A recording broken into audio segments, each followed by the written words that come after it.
Hey guys, Joshua Peterson here, Peterson Electric. It is June 22nd of 2020. I think we are into a slower of COVID, but we'll see. It's been 4 months. This video is going to be based on, for my SEO guy, an irrigation pump. It's a residential, it's 260-foot trench. We came out about 2 weeks ago and diagnosed that one of the legs was bad. We didn't trace underground, although I had my inclination of where it went. I had enough evidence that right when I showed up, I was like, I'm not going to try to find this underground and put a Band-Aid on it. I was a little concerned. For one, the walkway, if that splice goes bad again. For two, here in Colorado, it seems like those splices underground only go about 5 to 8 years, and then you're fixing them again, or you're trying to actually redo it, or it burns the wire for good. But there is evidence on the load side that the wire was definitely burnt at the termination, so we gave him an estimate to retrench it. I got to use my Mini X that I bought used, and found some. I'll probably do a video on that. Definitely need some new teeth in that little Mini X, but this clay got really bad. For you guys that dig in Colorado, love to know if you know anything about why certain spots just get like rock and other spots are not. I've done quite a few trenches in my day, but this was just really weird. Soft. I can kind of show you from this point up here, soft up to that irrigation right there, about where that hump is, 45, 50 foot till the edge of that playground, hard as a rock. And then all the way around to that pump house was soft. Just changed that fast. Couple techniques. If you're thinking about trying to do your own trench as a homeowner, we're pretty picky on our trenches. As you can see, this is a very straight trench. A lot of you say, well, why didn't you go that way? It's a good question. A couple reasons. One, leach field, old leach field is next to the left. Two, there was some power or a lot more sprinklers as well. So, well, 3 reasons there. But the other concern is that she didn't want me to destroy those roots on those trees. Though it looks like that one's falling over, it's not. It's actually grew that way. She loves her trees and wants to keep them, so we tried to minimize the damage, and there was just a ton of root issues there. And I'm glad I didn't pick it, because the old wires right here, guys, that's where they went.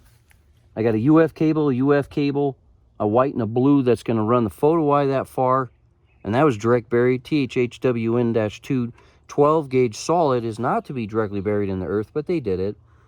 UF cable's okay, but at 12 gauge at 260 foot, and then I got to go to the panel another 50, 60 feet. You know, we're like 325 foot run. Talk about voltage drop. And this is what failed. I mean, you can see right here.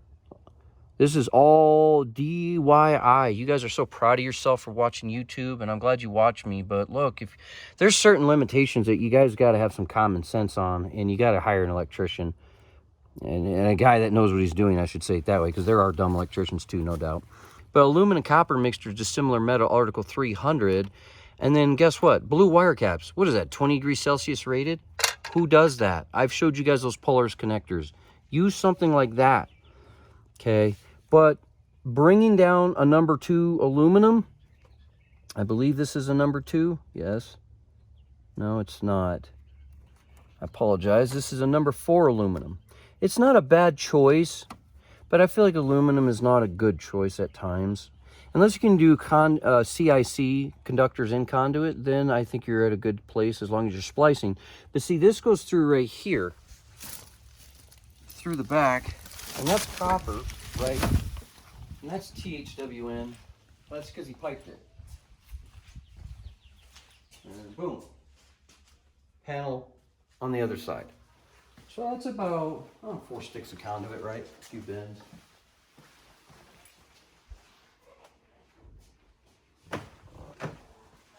So you come into this panel, and it's got some 4-aught aluminum.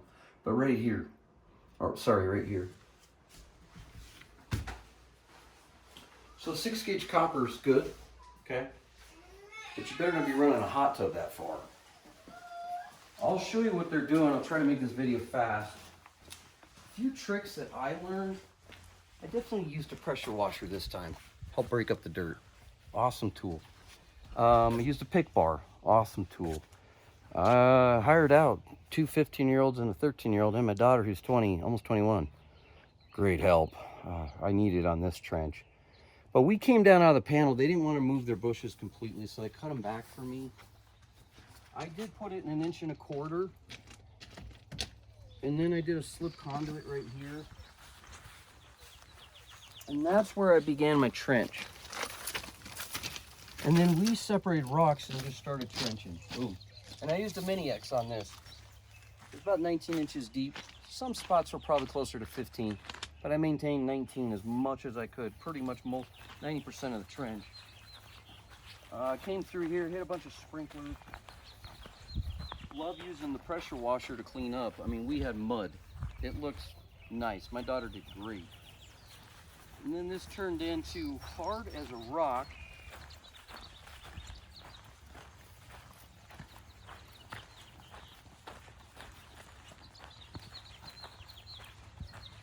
I would say right up to here. You can see the dirt color change. It's just like breaking through ice, or this is amazingly hard. And then all of a sudden right here, it's just soft. 2 scoops and I moved the tractor. Love that mini X I got, guys. I'll be doing some videos about it, but it's a 10 horsepower, 3/4 diesel. You know, was there 746 watts in a horsepower, so it's got, what, 7,500 watts? It's pretty powerful, but it's that little diesel. It's not a turbo, it's a 2006, so it's 14, 15 years old, somewhere in there. So once I got into here, guys, another trick of the trade, I had a couple stand-up Yamaha generators, just small, tiny 1,500 watters, hooked up the Sawzall, got a long couple Sawzall blades, cut through the roots. My scoop was nice. I'm gonna go to a 2-tooth bucket instead of 3 and get 3 new teeth on my other one. But coming through a trench, I really have a 2-tooth bucket. But right here, it really narrowed to just a conduit width so we could drop it, because we had a whole pile of roots for about 20 foot long. Also just putting in the conduit, I did 1 1/4 inches, upsized it. I put a number 6 gauge copper. You go, oh my God, that's not enough. Yeah, it is, guys. The 3 horsepower pump, she thought was 22 amps by spec, but by the NEC and 430.248 single phase motor, 3 horsepower, 240 volt. This is getting 243 down here, so the voltage drop isn't bad. But we did it based on the fact that what the code said, it was 17.5 amps. It doesn't need a neutral, but they did bring a neutral, so maybe there's something down here they would want it for. They did bring down 2 UF cables, which I realize is for their lights, and then also their power pump, so they can do a little teeny pump, air pump, excuse me, to do their floaties for the lake experience.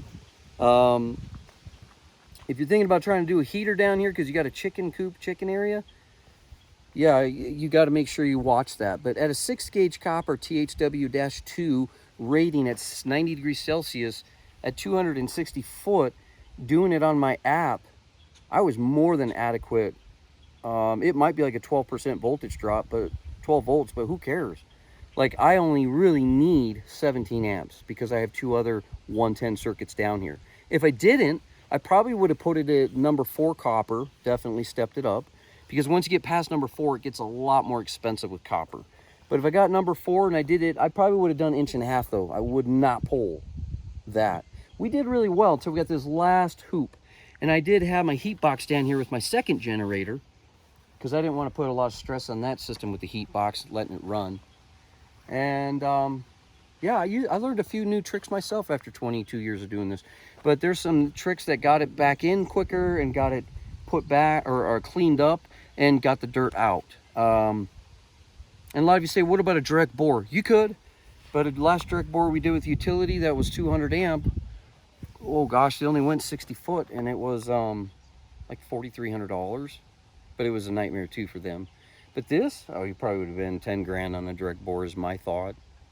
And yeah, we weren't that much, not even close. So, but anyway, so yeah, we came up here with another slip conduit, did our dragberry ribbon tape. This is where you need that 3-tooth bucket. My tractor's nice because I put it right up here next to here, though I had a trench going.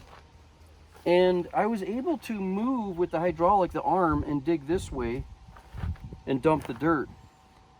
And it worked out really well to get close. And guess what? I found the UF cables and the blue wire and all that in here. Let's go in here and finally show you so we can end the video. All the way down to here, what the service call was 3 weeks ago. They're getting a new 3 horsepower pump. That irrigation specialist come out and say, yeah, you'll never need more than that. And then, here's where I came in. And I didn't make any splices, just rolled the wire, came up, and here's my copper. I like to pull an extra ground wire for a trace. Or let's say a wire goes out, a 6 gauge, and I need another one. I could use the 8 and then turn that to my ground. Why? Because I also have grounds coming in from the other side. Now this is a homeowner job years ago, blue and white, right? Coming into the contactor, so they must have a way to switch it up there. And then right here, here's your 2 hots and your neutral. And guess what? This started charring right here. It's dead right now. But I was only getting, when I showed up 3 weeks ago, from here to here, 123, here to here, 123, here to here, dead. So I lost one of my legs. And then today I came in and measured it. It was 109, and here 109. So that tells me with the water and rain we had over the weekend that these 2 are definitely going out as well. So when they're wrapped as a triplex like down here, something nicked it underground and made them go out. Considering once I saw that wire under the trench right up next to the house, I am glad I bid it to put the pipe in the ground right all the way down at 19 inches. So that PVC, yeah, we squirted soap every 10 foot, made sure that puppy rolled well, didn't use any coupling fittings that weren't needed, and we heated up every single bend, so it does look like a huge curve, but I only have probably in total less than 390s through the whole system. Okay, so LBs are great because they don't count as your turns. Anyways, yeah, so we got power down here, got 243 volts strong. I got copper the whole way. I got copper up to the panel that was next to it. I'm not connecting to that same box. I could have, but I'm not. I've got full breaker spaces out there. Why am I doing that? Because why put more stress on the system and go another splice and go another 50 foot into the house and put it on that panel so it voltage goes all the way back out to where I'm next to it. So I came out of the panel that's got like 20 circuit spaces, and it's 200 amp panel. So that's where we did that from. And I'll cap those off, put this in, and I'm done. But yeah, that was a long job. We had 2 14-hour days. Pretty long. I got here one day at about 5:30 a.m. just to avoid the sun. And then if you think about the time to load the tractor and get it home, clean it up, unload it, you're talking billable time at 14. It's a 20-hour job. So that's basically going to be close to a 3 8-hour day. That's what you probably would get that in that labor. But yeah, it depends on the ground. I mean, there was really no big rocks. We didn't have to do any cement to encase it, any low spots, but it just took forever in certain spots. But yeah, so that's kind of it, guys. Keep in mind your voltage drop. Again, if all of this seems foreign to you as you watch this, I appreciate you watching it, but you're probably a smart person that's going to hire an electrician. But don't do what this guy did 20 years ago and direct buried a bunch of URD and UF cable right at about 8 inches. Who knows? Maybe it's low at one spot and the irrigation guy came in and irrigated and punctured it. Usually that's what happens. Spike comes down and hits it, or they drive a stake for a tree and hit it. Who knows? I mean, just a stake like that to stake a tree, nick it. So, all right, guys, thanks for joining us. Hopefully this video will help you out and give you a little bit of more clues about how to do. Thanks.